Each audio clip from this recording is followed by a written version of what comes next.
오늘 함께 나누실 하나님의 말씀 보겠습니다. 요한복음 11장 25절, 26절, 고린도전서 15장입니다. 먼저 11장부터 읽도록 하겠습니다.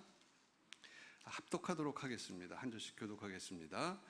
예수께서 이르시되 나는 부활이요 생명이니 나를 믿는 자는 죽어도 살겠고 무릇 살아서 나를 믿는 자는 영원히 죽지 아니하리니 누구도 그와 같으니 썩을 것으로 심고 썩지 아니할 것으로 다시 살아나며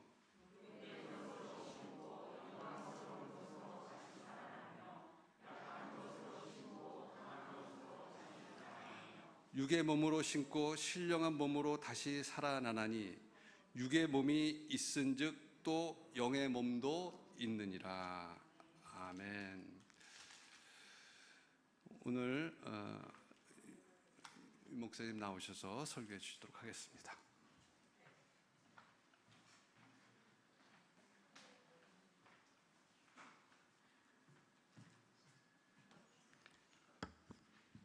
몇 년 전에 제가 그 수서에서 예배드릴 때 그 YWCA 강당에서 예배드릴 때 제가 와서 설교한 적이 있었습니다. 그때보다 훨씬 더 찬양이 은혜롭고 또 예배도 더 은혜롭고 무엇보다도 찬양이 참 좋은 것 같습니다. 저도 은혜를 많이 받았습니다. 제 설교를 안 들어도 될 것 같습니다.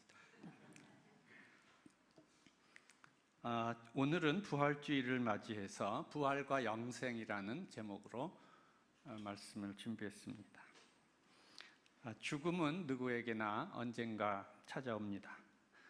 우리는 가능하면 죽음을 외면하고 생각하려고 하지 않습니다. 그러나 피할 수 없는 불편한 진실은 우리 앞에 죽음이 있다는 사실입니다.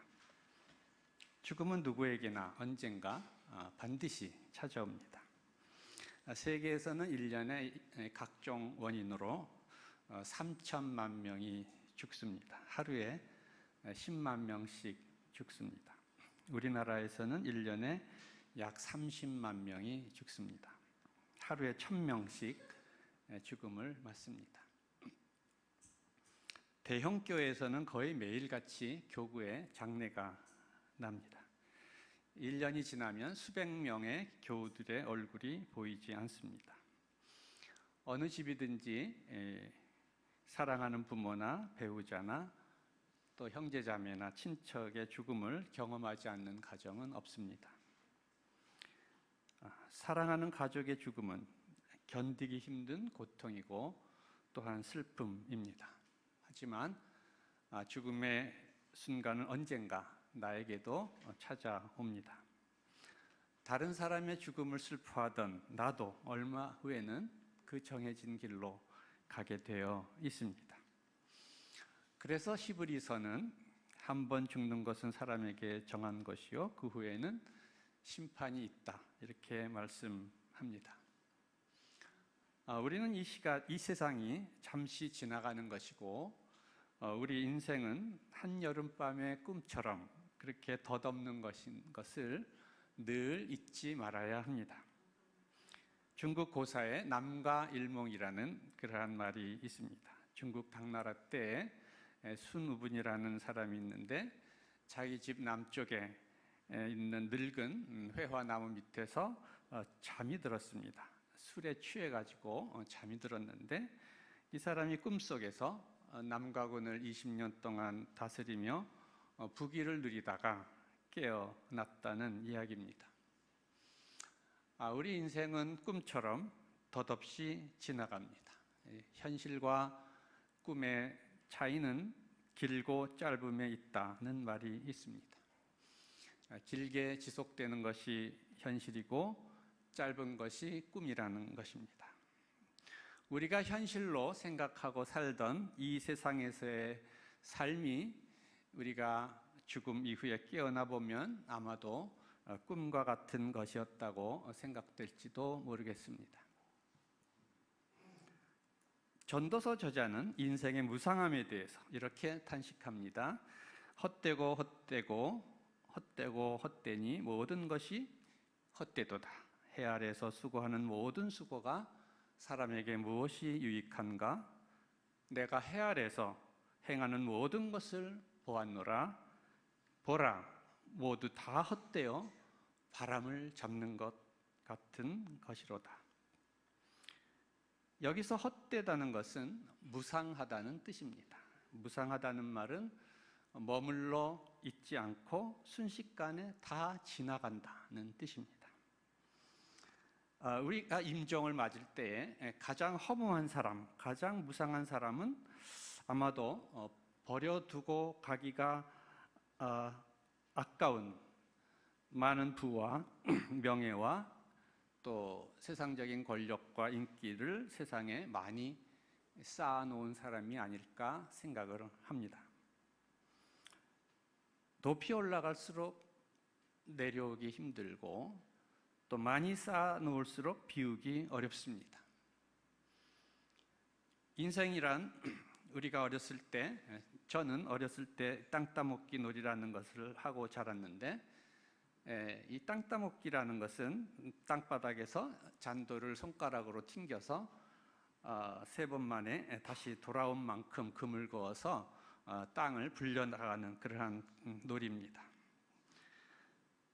재미있게 땅 따먹기를 하면서 금을 그어서 집을 불려서 엄청나게 큰 집을 짓습니다. 그러나 저녁에 땅거미가 지고 어머니가 들어와서 저녁 먹으라 하고 부르면 미련 없이 다 버려두고 집으로 돌아가야 합니다. 마찬가지로 하나님께서 부르시면 우리는 모든 것을 한순간에 버려두고 갈 수밖에 없습니다. 우리가 그토록 얻고자 애쓰고 붙들고 집착하던 것들, 그 모든 것들을 놓아두고 우리는 호련히 떠나가야 합니다. 그러므로 우리가 이 세상에서 열심히 살아야 하지만 그럼에도 불구하고 우리가 너무 집착해서는 안 될 것입니다. 집착을 버리고 그것을 버리고 떠나는 연습, 버리고 떠나는 연습을 우리는 일상의 삶 속에서 꾸준히 해가야 합니다. 그러므로 전도서는 늘 인생의 마지막 날을 생각하면서 사는 사람이 지혜로운 사람이다라고 말씀합니다. 초상집에 가는 것이 잔치집에 가는 것보다 나으니 모든 사람의 결국이 이와 같이 됨이라. 산자가 이것을 유심하리로다. 지혜자의 마음은 초상집에 있으되 우매자의 마음은 연락하는 집에 있느니라. 우리가 하루하루 살되 열심히 살아야 하지만 오늘이 인생의 마지막 날인 것처럼 그렇게 살아야 한다는 말씀입니다. 오늘이 마지막 날인 것처럼 산다는 것은 결코 죽음만 생각하고 드러누워 있는 것을 의미하지는 않습니다. 그것은 참으로 가치 있는 삶을 위해 더욱 최선을 다하는 것을 의미합니다. 마빈 토케어라는 사람이 쓴 책이 있습니다. 영원히 살 것처럼 배우고 내일 죽을 것처럼 살아라. 이 책은 나이가 많아서 나는 이제 더 배울 것이 없다. 내가 이제 뭐 배우면 뭐 하겠냐. 이렇게 생각하는 사람은 굉장히 잘못됐다는 것을 깨우치려는 책입니다. 우리가 죽을 때까지 진리를 향한 배움의 열정을 잃지 말아야 합니다. 배움의 열정이 있는 사람은 아무리 나이가 많아도 정신적으로는 청년과 같은 사람입니다. 제가 존경하는 어떤 선생님은 나이 90에 되셨는데 책을 내셨습니다. 90세에 정신과 의사가 쓴 인생과 종교에 관한 책이라는 책이 있는데 제가 그걸 이렇게 읽어봤는데 이분이 90세가 되도록 열심히 공부하시고 교회 장로님이신데 그리고 열심히 그 신앙적인 문제라든가 뭐 과학적인 문제라든가 이런 여러 가지 것들을 끊임없이 공부하신 것을 제가 보고 놀랐습니다. 무엇보다도 우리는 더욱더 사랑하는 그러한 사람들이 되어야 되겠습니다. 지혜로운 사람은 우리 인생이 서로 사랑하기도 얼마나 짧은지 이런 것을 항상 잘 깨닫고 있는 사람입니다. 우리 인생이란 미워하며 산 시간만큼 인생이 낭비되고 실질 수명은 감소하는 것이다, 이렇게 생각합니다. 비로소 죽음 앞에서 우리는 진실해지고 또 인생의 실상에 대해서 눈을 뜨게 되는 경우가 많은데, 많은 사람이 임종의 순간에 가장 많이 하는 후회는 내가 왜 좀 더 사랑하고 좀 더 베풀고 살지 못했을까라고 하는 후회라고 합니다. 우리는 이 짧은 인생을 서로 미워하지 말고 우리의 이웃들과 우리의 또 교회 공동체 교우들과 더불어 사랑하며 또 너그럽게 대하고 베풀며 그렇게 살도록 더 노력해야 하겠습니다. 그래야 하나님께서 부르실 때 거리낌 없이 이해하고 하나님 앞에 나아갈 수 있을 것이라고 생각합니다. 저희 어머님은 병으로 고생을 오랫동안 하시다가 7년을 고혈압으로 쓰러지셔서 고생하시다가 돌아가셨는데, 돌아가셨을 때에 보니까 저희 어머님 장에는 옷이 한 벌도 없었습니다. 워낙 또 가난하기도 했었지만 다 이웃들에게 나눠주시고 그렇게 돌아가신 것을 제가 지금도 기억합니다. 하나님께서 부르실 때에 거리낌 없이 이해하고 우리가 나아갈 수 있게 해서는 우리가 서로 사랑하고 베풀고 자기를 비우고 그리고 하나님 앞에 가야 할 것이라고 생각합니다. 저희 어머님이 마지막 임종 예배 때 그렇게 말씀하셨습니다. 아버지 하나님께서 이제 오라고 하셨는데 앞에 서시면 뭐라고 말씀하시겠습니까? 그랬더니 저희 어머님이 예하고 가겠습니다, 그렇게 말씀했다고 합니다. 우리도 이렇게 이해하고 하나님 앞에 설 수 있으면 얼마나 좋겠나, 그런 생각을 저는 늘 하게 됩니다. 무엇보다 우리는 우리 인생의 주권이 하나님께 있음을 깨달아야 합니다. 이 짧고 덧없는 인생을 살면서 자기가 자기 인생의 주인이라고 착각하고 모든 일들이 다 자기의 계획대로 될 것이라고 생각하는 사람들이 많이 있습니다. 야고보는 이런 사람들을 향해서 말씀합니다. 들으라, 너희 중에 말하기를 오늘이나 내일이나 우리가 아무 도시에 가서 거기서 1년을 유하며 장사하여 이를 보리라 하는 자들아, 내일 일을 너희가 알지 못하는도다. 너희 생명이 무엇이뇨? 너희는 잠깐 보이다가 없어지는 안개니라. 이어서 말씀합니다. 우리가 주의 뜻이면 우리가 살기도 하고 이것저것을 하리라 할 것이니라. 우리가 주의 뜻이면 살기도 하고 이것저것을 하는 것입니다. 이 말씀은 우리 인생의 주권이 전적으로 하나님께 있음을 분명히 말씀합니다. 우리는 우리 인생의 주인이 하나님이라는 사실을 분명히 깨닫고 그 주권을 범사에 인정하고 그 뜻을 늘 헤아리며 그 뜻을 따라 살기 위해 노력해야 할 것입니다. 오늘날에는 의학과 생명공학이 매우 놀랍게 발달을 했습니다. 그래서 인간의 수명이 늘어나서 이른바 100세 시대가 도래하고 있습니다. 외국에서는 현재 의학으로 못 고치는 병으로 이제 죽는 사람들 가운데 미래에 의학이 더 발달되면 다시 살아날 수도 있겠다는 희망을 가지고 막대한 돈을 들여서 자신의 시신을 냉동 보관하는 사람들도 있다고 합니다. 죽었던 사람이 몇십 년 후에 발달된 의학의 힘으로 다시 살아난다면 정말 그건 놀라운 일이 아닐 수 없을 것입니다. 그러나 그러한 일이 가능하다고 해도 그것은 단지 생명의 일시적인 연장일 뿐이지 죽음 자체에 대한 정복은 결코 아닐 것입니다. 또 요즘에는 미래학자들이 이른바 포스트 휴머니즘 또는 트랜스 휴머니즘을 얘기합니다. 발달된 인공지능과 컴퓨터 공학의 발달로 인해서 인간의 뇌 전체를 그 뇌의 그 정보를 스캔해 가지고 컴퓨터에 저장함으로써 인간이 영원히 살 수 있는 포스트 휴머니즘의 시대가 올 것이다라고 미래학자들은 예견합니다. 이것은 과학기술을 우상화하는 현대판 바벨탑 사건과 같은 것이다. 저는 그런 생각을 합니다. 수잔 어치라는 미국 소설가가 이런 말을 했습니다. 비 내리는 오후 시간을 어떻게 보내야 할지도 모르는 사람들이 불멸을 꿈꾼다. 인간은 결코 하나님께서 세우신 창조 질서인 피조물의 유한성을 자신의 힘으로 넘어설 수 없는 것입니다. 그런데 오늘 신약 성경에는 인간의 유한한 운명과 죽음이 정복된 한 사건에 관한 이야기가 기록되어 있습니다.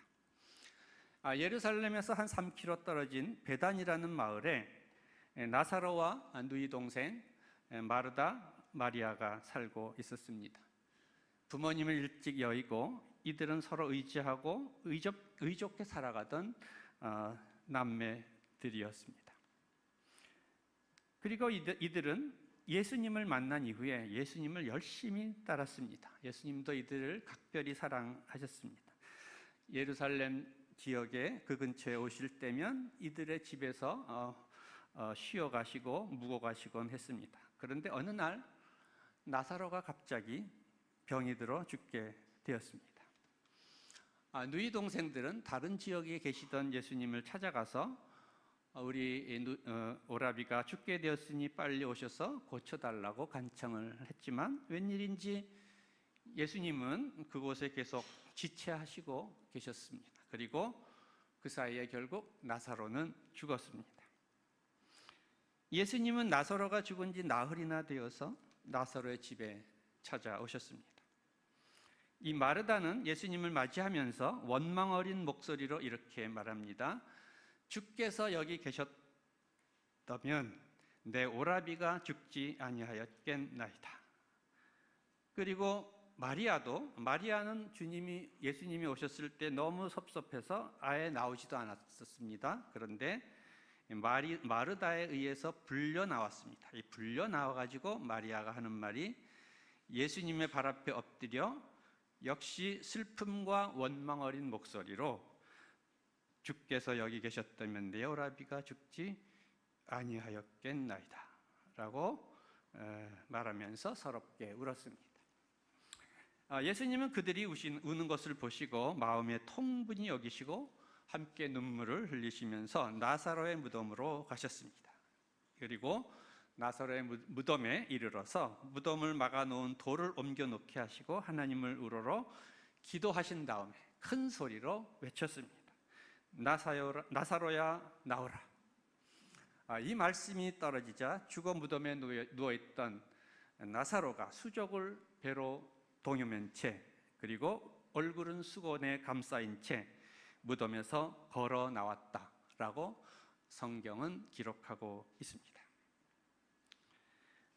과학은 인간의 삶을 편리하게 하고 안락하게 해주고 인간의 건강과 생명을 지키고 연장할 수는 있습니다. 그러나 죽음과 죽음 이후의 인간의 운명에 대해서는 아무런 답을 줄 수 없습니다. 기독교의 복음은 죽음 자체에 대한 정복의 길, 그리고 죽음 너머의 영원한 구원의 길을 선포합니다. 기독교의 복음은 부활과 영생을 선포합니다.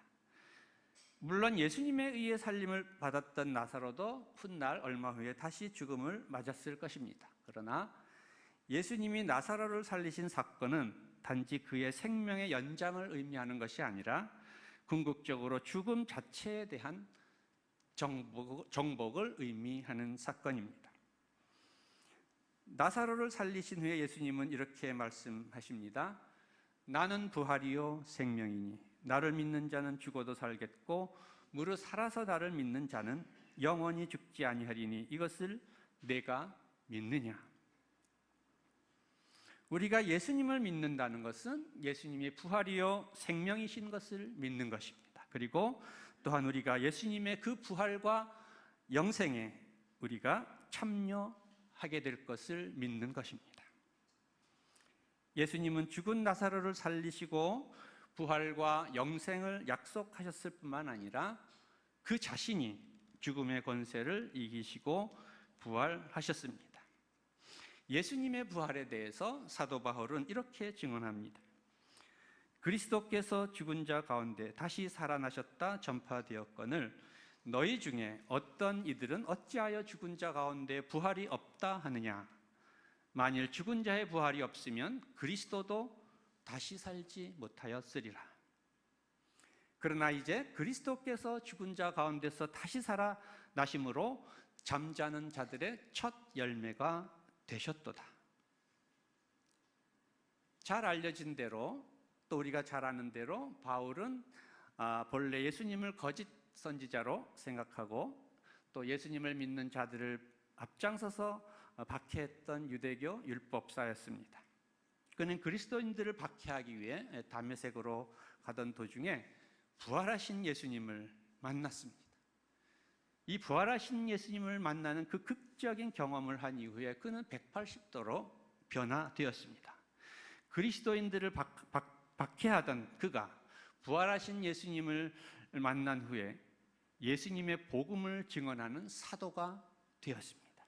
그리고 복음을 위해 남은 생애를 온전히 헌신했습니다. 신학자 한스 킹은 무엇이 기독교 복음인가? 라는 글에서 이렇게 말했습니다. 부활이야말로 기독교를 기독교 되게 하는 시금석이다. 초기 기독교 신자들의 신앙은 실제로 일어난 사건, 즉 십자가에 못 박혀 죽은 분이 살아계신다는 사실에 근거를 두고 있다. 부활은 기독교 복음의 핵심입니다. 부활의 주님은 오늘도 살아계셔서 성령을 통해 우리 가운데 현존하시고 우리 가운데 역사하십니다. 우리는 이 부활의 주님을 오늘도 만나고 그분과 동행하는 삶을 살아야 하겠습니다. 부활의 주님을 만나는 사람은 바울처럼 놀라운 인생의 변화를 경험하지 않을 수 없습니다. 예수님의 부활에는 세 가지 의미가 있습니다. 첫 번째는 기독론적 의미고, 두 번째는 구원론적 의미이고, 세 번째는 윤리 선교적인 의미입니다. 첫 번째로 예수님의 부활의 기독론적 의미는 부활을 통해서 예수님이 우리의 주님이 되셨다는 사실입니다. 예수님을 3번씩이나 부인했었지만 부활하신 예수님을 다시 만난 후에 베드로는 담대한 사도로 변화되었습니다. 그는 이렇게 부활하신 예수님에 대하여 증언했습니다. 그런즉 이스라엘 온 집이 정령할지니 너희가 십자가에 못 박은 이 예수를 하나님이 주와 그리스도가 되게 하셨느니라. 바울도 이렇게 증언합니다. 그리스도께서 죽었다가 다시 살으셨으니 곧 죽은 자와 산 자의 주가 되게 하려 하심이니라. 예수님은 부활하심으로써 우리의 주님이 되셨습니다. 하나님 나라를 위한 예수님의 모든 메시아적 사역과 전권 주장이 부활을 통해서 하나님에 의해 확증되었습니다. 신학적 용어로 표현하자면 나사렛의 역사적 예수가 부활로 말미암아 교회의 신앙의 그리스도가 되었습니다.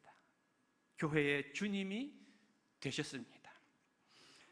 에밀 브루노는 이런 말을 했습니다. 부활절 사건이 없다면 세계는 교회와 예수 자신에 대해서 듣지 못했을 것이다. 부활이 없었다면 예수님의 십자가는 단지 실패와 수치와 절망의 상징이 되었을 것이다.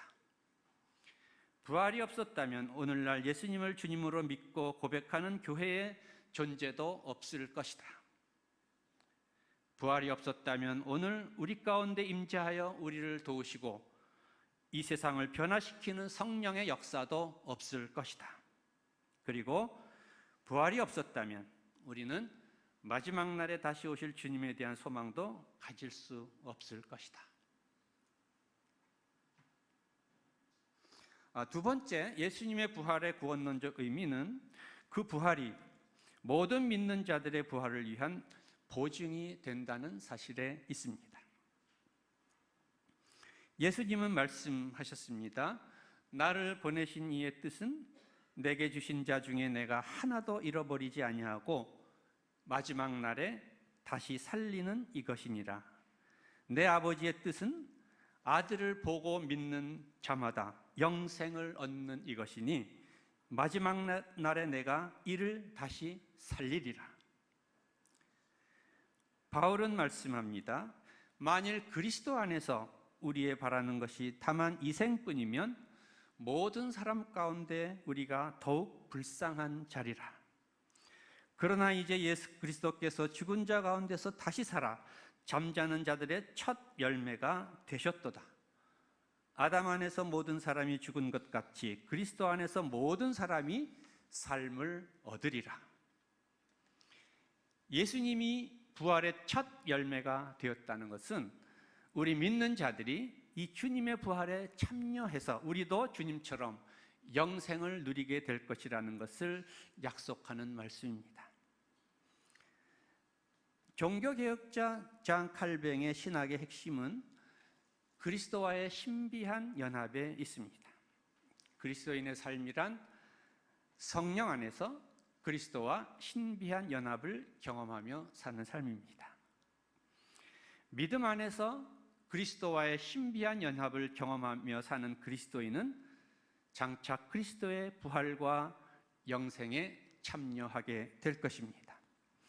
그리스도와 연합하여 사는 그리스도인들에게 따라서 죽음은 끝이 아니고 영원한 천국으로 들어가는 관문이고 그것은 우리의 영원한 생명, 영생의 시작입니다.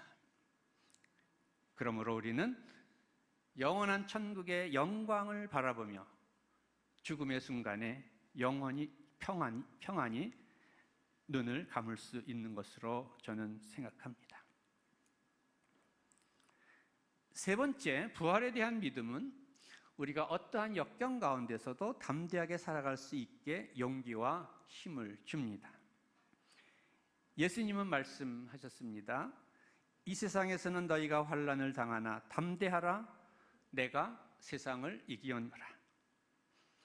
예수님께서 약속하신 부활에 대한 믿음이 있었기 때문에 초기 기독교인들은 담대한 용기를 가지고 온갖 시험과 박해를 이겨낼 수 있었습니다.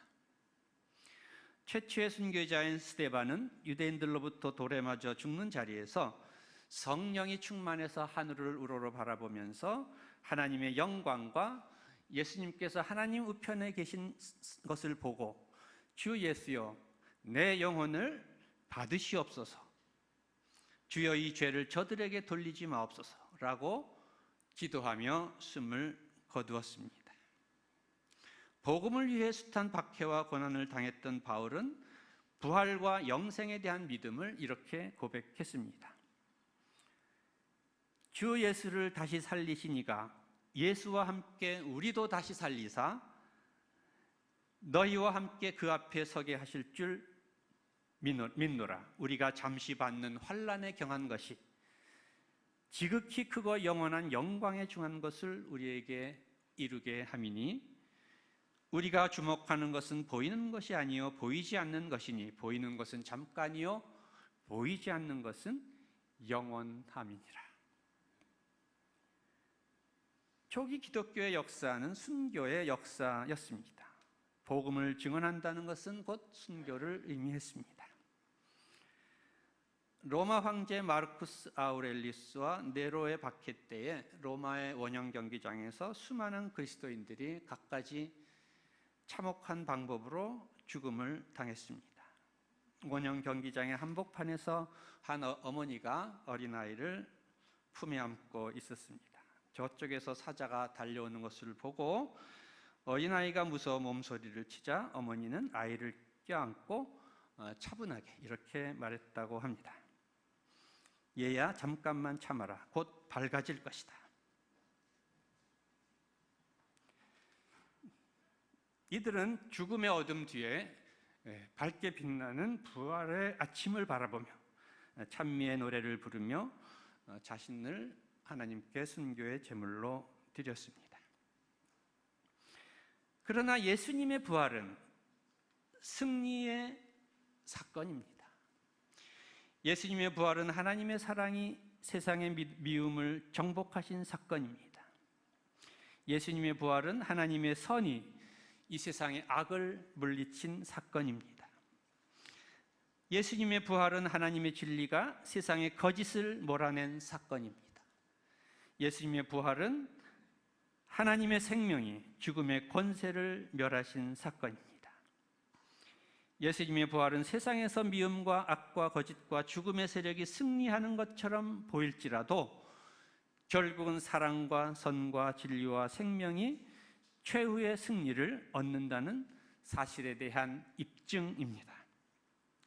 예수님의 부활은 우리가 끝까지 하나님의 뜻을 따라 의의 길을 가면 영광스러운 부활과 영원한 생명에 참여할 것을 확증해주는 표징입니다. 우리 기독교가 믿는 부활은 그러나 헬레니즘적인 영혼불멸은 아닙니다. 영혼불멸은 몸이 없이 영혼만 영원히 사는 것을 말합니다. 그러나 우리 기독교인은 몸의 부활을 믿습니다.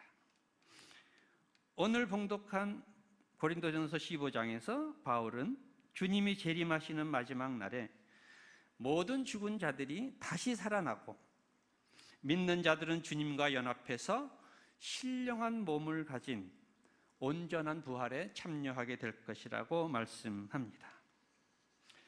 죽은 자의 부활도 그와 같으니 썩을 것으로 심고 썩지 아니할 것으로 다시 살아나며 육의 몸으로 심고 신령한 몸으로 다시 살아나나니 육의 몸이 있은즉 또한 영의 몸도 있느니라. 보라, 내가 너희에게 비밀을 말하노니 우리가 다 잠잘 것이 아니요 마지막 나팔에 순식간에 홀연히 다 변화되리니 나팔 소리가 나며 죽은 자들이 썩지 아니할 것으로 다시 살아나고 우리도 변화되리라. 이 썩을 것이 반드시 썩지 아니할 것을 입겠고 이 죽을 것이 죽지 아니함을 입으리로다. 바울은 우리가 마지막 날에 우리 믿는 자들이 신령한 몸으로 변화하고 신령한 몸으로 부활하게 될 것을 말씀합니다. 그러면 여기서 우리가 한 가지 의문을 제기할 수 있습니다. 그러면 죽음과 마지막 날의 부활의 그 중간 기간에 우리는 어떤 상태에 있는 것입니까? 종교개혁자들은 죽음과 최후 심판날 사이의 그 중간기, intermediate period에 대해서 논쟁을 벌였습니다. 즉 중간기에 영혼이 하나님을 향한 의식을 갖고 있는가 하는 것입니다. 바울은 고린도전서 15장에서 잠잔다는 표현을 사용했습니다. 루터 그리고 제세례파에서는 이 표현대로 부활과 최후 심판 이전에 영혼이 잠잔다 이렇게 주장을 했습니다. 루터는 신자가 죽을 때 영혼이 육체로부터 분리되어 잠자는 상태에 들어갔다가 최후 심판 날에 깨어난다 이렇게 보았습니다. 그러나 루터는 그렇다면 잠자는 기간이 너무 오래되는 거 아니냐라고 묻는 것은 잘못된 것이다 이렇게 얘기를 합니다. 왜냐하면 루터에 따르면 우리가 죽는다고 할 때 죽으면 곧 우리는 시간의 범주를 벗어나서 시간 바깥으로 옮겨지기 때문이다 라고 그는 말합니다. 다시 말하면 우리의 개인의 죽음과 부활 그리고 세상 마지막 날의 심판 이 세 가지 사건은 동시적이다 라고 루터는 말했습니다. 그러므로 루터에 따르면 모든 개인은 죽은 후에 곧바로 최후 심판을 경험한다는 것입니다. 그런데 칼빈은 죽음 이후에 인간의 영혼이 수면에 들어간다는 루터파와 이 제세례파와 다른 견해를 가졌습니다. 그는 중간기에 영혼이 깨어있다라고 주장했습니다. 칼빈은 플라톤적인 사고가 있었습니다. 칼빈은 인간의 영혼은 불멸하며 신자의 영혼은 죽음 이후에도 그리스도와의 교제를 계속하며 복된 안식을 누리면서 즐겁게 그리스도의 심판을 기다린다, 이렇게 주장했습니다. 칼빈은 인간의 죽음 이후에 예수님의 재림과 더불어 육체가 부활할 때까지 육체 없이 영혼만 존재하는 이 중간기, 중간 상태를 인정했는데, 그는 이 기간에 신자의 영혼이 잠이 드는 것이 아니고 깨어있는 상태에서 영원성을 가지고 천상의 평안을 누린다, 이렇게 말했습니다. 그러나 이 평안은 물론 잠정적인 것으로서 마지막 날에 있을 그리스도의 재림과 더불어 몸이 부활할 때에 완성되는 것으로 보았습니다. 반면에 불신자들의 영혼은 중간 상태에 잠정적으로 저주를 받고 있다가 또 고통을 당하다가 그리스도의 재림과 더불어 최후의 심판을 받는다라고 칼빈은 이야기했습니다. 여러분은 루터와 칼빈의 생각 중에 어느 견해가 마음에 드십니까? 칼빈 쪽이 더 은혜가 되는 것 같습니다. 사람은 죽을 때의 모습으로 그의 평생의 삶이 어떠했는지 판단할 수 있다고 할 수 있습니다. 죽음의 자리에서 공포와 절망에 사로잡혀 죽는 사람은 그가 세상에서 아무리 성공하고 출세했어도 하나님 앞에서는 그렇지 못하다는 사실을 보여줍니다. 죽음 앞에 선다는 것은 하나님 앞에 서는 것입니다. 문허 괴테는 죽을 때 창문을 열어다오 빛을 이라고 중얼거렸다고 합니다. 이것은 그가 어둠 속에 살았음을 보여줍니다. 그러나 부활하신 예수님을 만난 이후에 복음 전파를 위해 온갖 고난을 다 겪었던, 그 말할 수 없는 핍박과 고난을 당했던 바울은 임박한 죽음을 예감하면서 이렇게 고백했습니다. 관제와 같이 벌써 내가 부음이 되고 나의 떠날 기약이 가까웠도다. 내가 선한 싸움을 싸우고 나의 달려갈 길을 마치고 믿음을 지켰으니 이제 후로는 나를 위하여 의의 면류관이 예비되었으므로 곧 의로우신 재판장이 그날에 내게 주실 것이니 내게만 아니라 주의 나타나심을 사모하는 모든 자에게도니라. 이 얼마나 위대한 고백입니까? 우리는 언제 무슨 일을 당할지 알 수 없는 불확실하고 혼란한 시대에 살고 있습니다. 우리가 앞으로 얼마나 더 살지 아무도 예측할 수 없습니다. 앞으로 몇 년을 살지 몇 날을 살든지 우리가 복음과 하나님 나라를 위해서 헌신하다가 하나님 부르실 때에 바울처럼 내가 선한 싸움 다 싸우고 나의 달려갈 길을 다 마치고 믿음을 지켰다, 이렇게 고백하면서 우리 주님 앞에 나아가 영광스러운 의의 면류관을 받아 쓰고 주님 안에서 영생을 누리는 우리 한빛교회 모든 교우들 되시기를 주님의 이름으로 축원합니다. 기도하시겠습니다. 하나님, 언제 무슨 일을 당할지 알 수 없는 너무도 혼란한 시대를 저희가 살아가고 있습니다. 얼마를 더 우리가 살지 예측할 수 없습니다. 장담할 수 없습니다. 저희가 앞으로 얼마를 살든지 바울처럼 선한 싸움 다 싸우고 달려갈 길 마치고 믿음을 지킴으로 하나님 부르실 때 주님 보좌 앞에 나아가 영광스러운 의의 면류관을 받아 쓰고 영생을 누리는 저희 모두가 되게 하여 주시옵소서. 예수님의 이름으로 기도드립니다. 아멘.